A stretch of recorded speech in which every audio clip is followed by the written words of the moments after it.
रक्षाबंधन का दिन था। सुबह सुबह कई बहनें अपने भाइयों से मिलने के लिए बस में रवाना हुई।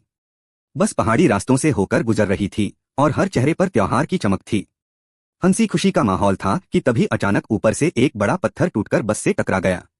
तेज झटके से बस का संतुलन बिगड़ गया और वह खाई की ओर लुढ़कने लगी। कुछ ही पल में बस का आधा हिस्सा हवा में झूल रहा था। लड़कियां डर के मारे चीखने लगीं, किसी को समझ नहीं आ रहा था क्या करें। तभी एक बहन को अपने फौजी भाई की याद आई और उसने तुरंत उसे फोन किया। कुछ ही देर में वह वीर सैनिक अपनी बाइक पर वहां पहुंच गया। हालात देखकर उसने बिना सोचे समझे रस्सी निकाली और बस के पिछले हिस्से से बांध दी। अपनी पूरी ताकत और हिम्मत से वह रस्सी खींचने लगा। धीरे धीरे बस वापस सड़क पर आने लगी। आखिरकार उसने सभी बहनों को सुरक्षित बाहर निकाल लिया।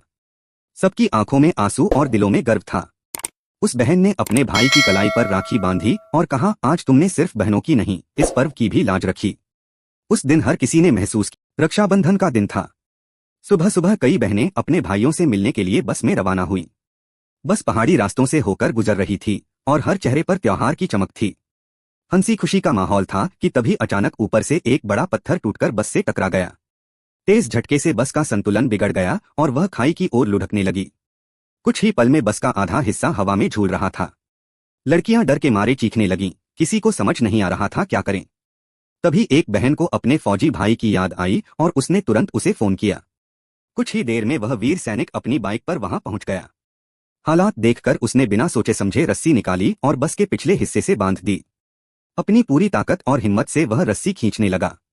धीरे धीरे बस वापस सड़क पर आने लगी। आखिरकार उसने सभी बहनों को सुरक्षित बाहर निकाल लिया। सबकी आंखों में आंसू और दिलों में गर्व था। उस बहन ने अपने भाई की कलाई पर राखी बांधी और कहा, आज तुमने सिर्फ बहनों की नहीं, इस पर्व की भी लाज रखी। उस दिन हर किसी ने महसूस किया।